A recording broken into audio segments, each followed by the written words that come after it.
Bienvenue à toutes et à tous. Merci de nous rejoindre pour les infos sur Eden Télévision. Le sommet législatif du 28 avril 2019. Après le scrutin, la Sénat s'apprête à donner les grandes tendances. Nous aurons depuis la Sénat et en direct dans cette édition notre confrère Peggy Ludovic Dagba pour nous faire le point de la situation depuis la Commission électorale nationale autonome Sénat. Sortie médiatique de l'opposition au lendemain des législatives, elle souhaite l'annulation du scrutin et une élection inclusive. Et comme pour répondre à ces deux anciens chefs d'État qui ont animé leur point de presse ce lundi, les jeunes patriotes ont condamné ce mardi les propos tenus par les deux anciens chefs d'État, Nicéphore Dieudonné Soglo et Boni Yahi. C'était au cours d'une conférence de presse au Kodiam à Cotonou. Sur le continent, des représentants du parti au pouvoir en Mauritanie participent pour la première fois en Nouakchott à la marche annuelle des Zaratines. Voilà donc pour le sommaire.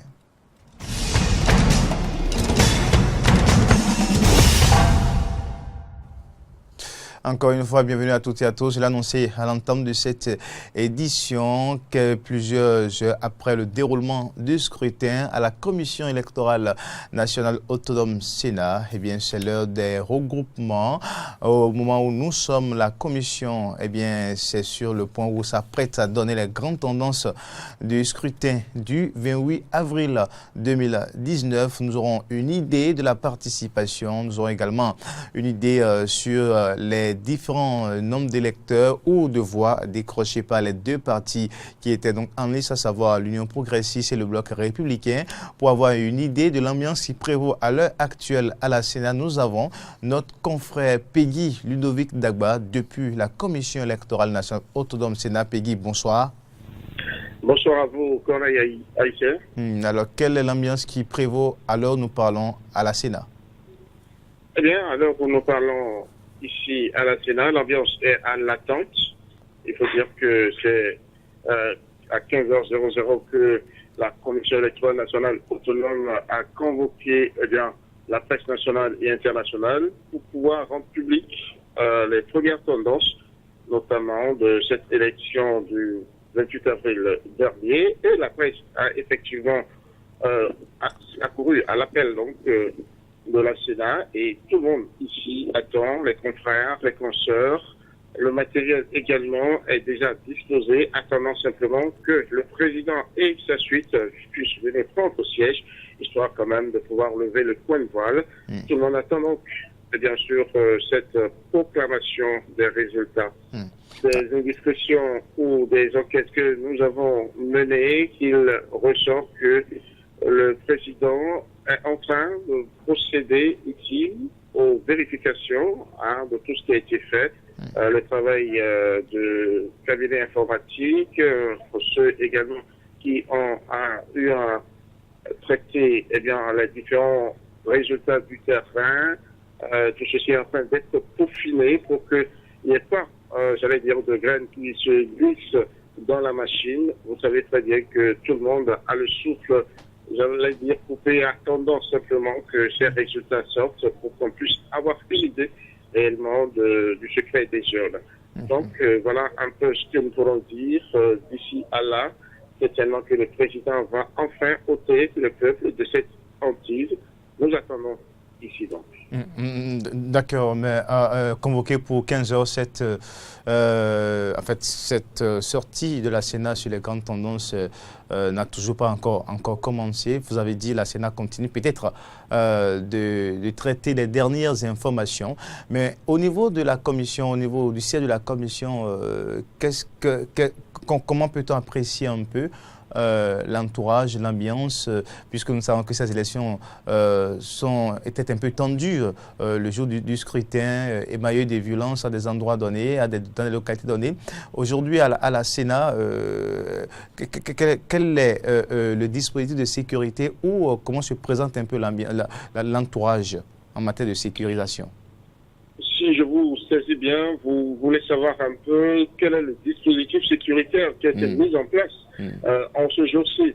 Il faut dire que les forces de l'ordre sont présentes, sont disposées comme cela se doit aux différentes entrées, aux différentes accablures, notables notamment de la fête de la Sénat, la population qui parfois est tournée à bonne portée avec les grillages, des forces de l'ordre qui sont bien disposés pour quand même éviter et prévenir tout débordement. L'autre chose, c'est le président de la Sénat que vous avez dû entendre il y a de cela quelques jours, je crois hier seulement, où il disait attendre que toutes les cantines puissent quand même être acheminées vers la Sénat. Donc, et ce n'est qu'après ça qu'il pourra parler, dire réellement ce que ces cantines ont dans le ventre. Je crois que ça n'a pas varié. Tous ceux qui sont ici sont en train donc de s'affairer afin que l'information puisse être disponible. Merci à vous, Peggy Ludovic Dagba. Je rappelle que vous étiez en direct depuis la Commission électorale nationale autonome Sénat qui est sur le point de donner les grandes tendances du scrutin du dimanche dernier, dimanche 8 avril 2019. Il s'agit bien sûr des élections législatives avec deux blocs de la mouvance présidentielle, l'Union progressiste et le bloc républicain. Merci à vous, Peggy Ludovic Dagba. On poursuit cette édition au lendemain des élections législatives. Le collectif des partis politiques de l'opposition s'est donné rendez-vous au siège de la résistance à Vidolé pour une déclaration de presse. C'est le président des CFOR, Dieudonné Soglo, qui a lu cette déclaration. Il avait à ses côtés le président du parti Restaurer l'Espoir, Candidat Zanaï, l'ancien président de la République, Thomas Boniaï, Philippe Noudianoumé du PCB et l'honorable Rosine Vieira Soglo et autres députés. Suivons ici le compte rendu qu'en a fait la rédaction. Les anciens présidents de la République, Nicéphore Dieudonné Soglo et Thomas Boniaï, ont déploré ce lundi 29 avril les violences qui ont émaillé le scrutin législatif qui s'est déroulé ce dimanche 28 avril 2019. Une situation qui, selon eux, n'honore pas l'image du Bénin, pays reconnu démocratique et pacifique. Le faible taux de participation jamais observé depuis le renouveau démocratique est à en croire les anciens chefs d'État l'expression du refus du peuple béninois de cautionner une élection législative sans l'opposition.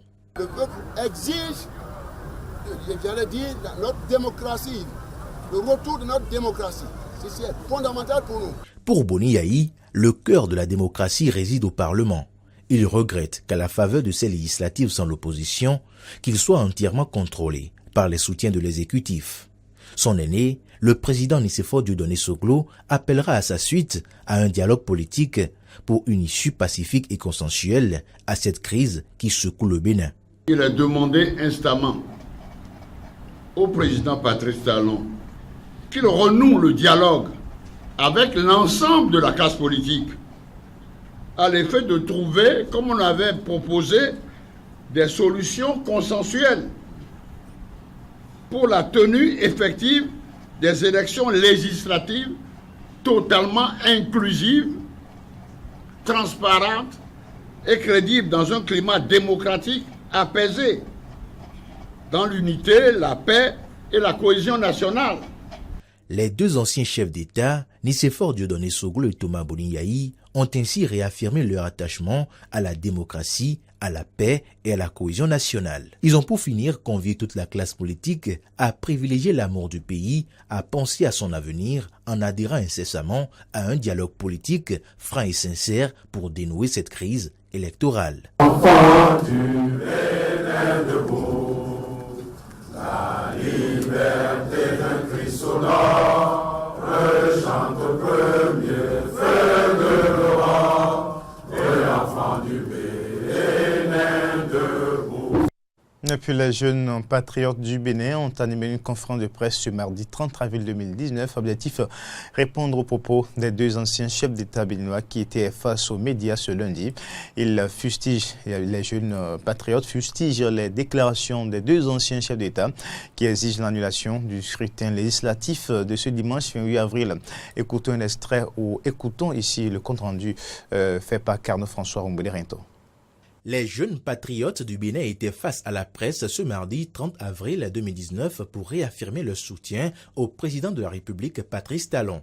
Ils ont profité de cette occasion pour répondre aux anciens chefs d'État qui condamnent les élections législatives de dimanche dernier qui se sont déroulées sans l'opposition. Pour Ama Fossogbe, cette situation n'est pas imputable au gouvernement, mais plutôt à l'opposition qui ne s'est pas suffisamment préparée. Le temps les a rattrapés. Le constat est là. Les élections ont eu lieu. Nous avons voté dans la paix et la quiétude. Le vote a eu lieu.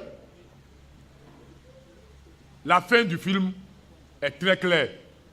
Quant à Distel Amoussou, il dira que la loi est dure certes, mais qu'il faut la respecter. Lorsque la loi devient reine de la cité pour l'organiser, la structurer, elle s'impose à tout le monde. Donc, 2 lois essentielles ont été votées par notre Parlement. Je veux parler du Code électoral et de la Charte des partis.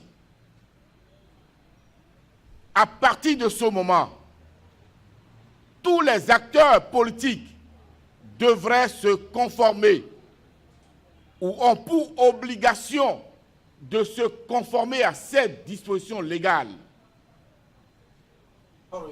Les jeunes patriotes du Bénin ont invité pour finir le peuple béninois et toute la classe politique à sauvegarder la paix si chère au Bénin. Ajoutons également que quelques heures après la sortie médiatique de l'opposition qui réclame une annulation du scrutin législatif du dimanche, la présidence de la République, à travers le directeur de la communication, a réagi ce mardi sur Radio France Internationale. Le directeur de la communication, Wilfried Nyanroumbedji, a estimé qu'il n'y a pas grande chose à reprocher au scrutin législatif. Le processus électoral qui a conduit aux élections législatives du dimanche dernier s'est déroulé conformément aux lois de la République, n'en déplaise à ceux qui soutiennent le contraire, a déclaré le patron de la communication de la présidence du Bénin. Parlant des élections législatives au Bénin, en bref, la mission d'observation de l'Union africaine ayant séjourné au Bénin dans le cadre de ces élections était face à la presse ce mardi pour rendre publiques ces observations. La mission a déploré les cas de violence et même de mort qui ont émaillé le scrutin dans certaines localités. La coupure de l'Internet le jour des élections. Les observateurs de l'Union africaine ont également souligné le faible taux de participation. La déclaration a été lue par Boubacar Koune, président de la Commission Coopération Relations Internationales et résolution des conflits au Parlement africain. Nous aurons la déclaration dans nos prochaines éditions. La plateforme des organisations de la société civile depuis la salle monitoring des législatives a donné une conférence de presse ce lundi 29 avril 2019 sur ce qu'il convient de retenir des élections du 28 avril. Le point avec Arnaud Mori Agua et Romaïk Devoshi. Au thème de sa mission de monitoring des élections du 28 avril 2019, il convient de retenir de la déclaration publique de la plateforme des organisations de la société civile ce qui suit. Concernant le déroulement du scrutin, selon le positionnement des moniteurs, la proportion des postes de vote suivis qui ont démarré effectivement les opérations à 7 heures, comme le recommande la loi, est de 65,5%. Exemple, les postes de vote 5 EPP Saka dans Kandi. Le plus grand retard a été constaté par nos animateurs au poste de vote 5 de l'EPP Idi Agao dans Manigri, qui a ouvert à 13 heures. Dans 81% des postes suivis, les forces de l'ordre étaient présentes dans les centres de vote pour la sécurisation. Malgré le contexte de psychose perceptible, les moniteurs de la plateforme ont noté dans les rangs et en nombre non négligeable la présence des femmes ayant participé au scrutin. À la clôture du scrutin et après les dépouillements, des résultats ont été affichés par les postes ayant atteint cette étape du processus. La présidente de la plateforme des OSC a fait remarquer qu'au niveau de certaines coordinations d'arrondissement, les données compilées n'ont pas été affichées. Exemple, Sokologbo dans Dassazoume, Wassaho dans Boïkon, comme l'exige l'article 104 du Code électoral. Selon Fatoumata Batokozosu, tous les postes ouverts n'ont pas fonctionné jusqu'à l'étape du dépouillement. Donc, l'option de la plateforme de considérer uniquement les postes couverts par elle et qui ont effectivement enregistré des votants est l'option la plus prudente. Ainsi, sur les 226 971 électeurs inscrits Dans les postes de vote suivis, 50 900 votants se sont présentés, donnant un taux de 22,4%. Dans le détail, les chiffres expriment une situation inédite, de taux allant de 1,25% de participation à 63,87% de participation, à savoir 313 votants sur 490 inscrits dans le poste de vote 1, place publique d'Epada, Kové, dans le Zou. Au dire de la présidente de la plateforme des organisations de la société civile, des moniteurs de la dite plateforme ont été témoins oculaires de près d'une cinquantaine de postes de vote n'ayant pas du tout ouvert. Il est donc fortement probable que le taux de participation de ces élections reste le plus bas depuis l'avènement du renouveau démocratique. Il faut aussi également ajouter qu'au cours de cette conférence de presse, la plateforme électorale des OSC, Joël Lataï-Guédegbe, membre des OSC, est revenu sur les incidents qui ont émaillé le scrutin du dimanche avant d'aborder les enseignements à tirer du processus. Au total, 206 incidents ont été signalés sur le plateau technique de la plateforme, à savoir séquestration d'un officier des forces armées à Dido, commune de Savet, département des Collines. Destruction et incendie de matériel électoral, équipements et autres biens. Par exemple, le poste de vote 1 de l'école primaire publique Tabota, groupe A et B, dans la commune de Bukumbe, département de la Takova. Ensuite, du 1er au 3e arrondissement de la commune de Parakou, pour ne pas dire dans les 3 arrondissements de la commune de Parakou, dans le département du Borgou, au poste de vote numéro 1, école primaire publique Kaki Kora, de la commune de Tchao, toujours dans le département du Borgou. Il y a eu ensuite des accrochages entre militants des partis, populations et forces de sécurité publique, avec un blessé grave qui a fini malheureusement par succomber de ses blessures. Relativement au processus électoral, nous relevons que le processus, ainsi que particulièrement le scrutin tel que mené, nous permet de tirer 3 séries d'enseignements. Premièrement, que la variabilité des textes électoraux et plus particulièrement le vote de la loi électorale à quelques mois du scrutin a été fortement préjudiciable au processus, à un processus électoral pacifique. Deuxièmement, qu'une loi électorale comportant des dispositions dont l'application conduit finalement à l'exclusion d'une partie de la classe politique est tout aussi préjudiciable à la paix. Troisièmement, que la maîtrise et le sang-froid des forces de maintien de l'ordre ont pu permettre et peuvent certainement permettre d'éviter des bavures policières.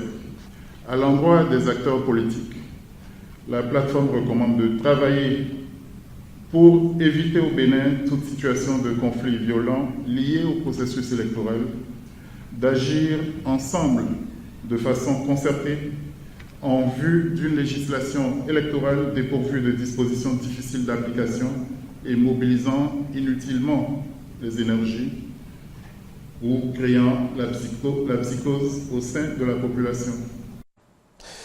Actualité sur le continent, des représentants du parti au pouvoir en Britannie participent pour la première fois à Nouakchott à la marche annuelle des Aratines, les descendants d'esclaves qui annoncent des discriminations, rapporte un journaliste de l'agence France Presse. Les leaders de l'opposition étaient aussi au rendez-vous pour cette 6e marche annuelle qui vise à dénoncer la persistance des formes d'esclavage dans ce pays d'Afrique de l'Ouest.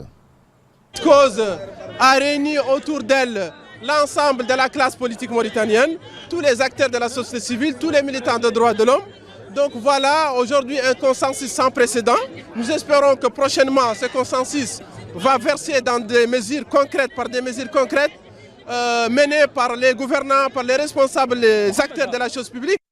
Aujourd'hui, quand nous voyons que tous les Mauritaniens sont autour de nous, qu'ils soient des teints clairs ou qu'ils soient des négro-africains ou haratines, tout ce monde-là est réuni justement pour dire non à l'élimination, non à la marginalisation de la communauté haratine. Je pense que déjà c'est un progrès. Les combattants fidèles au gouvernement d'accord national GNA, reconnu internationalement en Libye, affrontent des forces fidèles à l'homme fort libyen Khalifa Haftar à Espia, à environ 40 km au sud de Tripoli, la capitale libyenne. Des combats ont eu lieu dans la nuit de dimanche à lundi sur le site le plus important camp pétrolier en Libye, a indiqué lundi la compagnie nationale de pétrole, sans préciser l'identité des assaillants. Ceux qui attaquent, fidèles à l'homme fort libyen Khalifa Haftar, sont les terroristes et ne veulent pas la paix pour la Libye. Et je veux envoyer un message à nos frères de Benghazi pour leur dire que nous ne sommes pas des terroristes, nous ne sommes pas d'Al-Qaïda, nous sommes des frères libyens et ce dictateur veut un régime militaire. En ce qui concerne les frappes aériennes, les avions sont libyens pendant la journée et je pense qu'ils sont étrangers la nuit et leurs frappes sont beaucoup plus précises. En interactualité, au Venezuela, le gouvernement de Nicolás Maduro dénonce une tentative de coup d'État de traite militaire liée à l'opposition. Selon le ministre de la Défense, les forces armées restent fidèles aux autorités légitimes et constitutionnelles. L'opposant Juan Guaido, quant à lui, annonce le soutien de soldats courageux et invite les Vénézuéliens à manifester. Nicolás Maduro, de son côté, a également invité ses partisans à se mobiliser devant le palais présidentiel. Un tour au Japon avant de boucler cette édition en nouvelle ère au Japon. L'empereur Akihito a officiellement abdiqué. Cela n'est plus arrivé depuis 1817. Akihito est décrit comme un empereur moderne, modeste et plus humain. C'est son fils aîné qui lui succède et devient ainsi le 126e empereur du Japon. Notons que l'empereur Akihito a abdiqué pour des raisons de santé après 30 ans de règne. Et c'est sur cette nouvelle que nous bouclons cette édition, mesdames et messieurs. Merci de l'avoir suivi. Au revoir.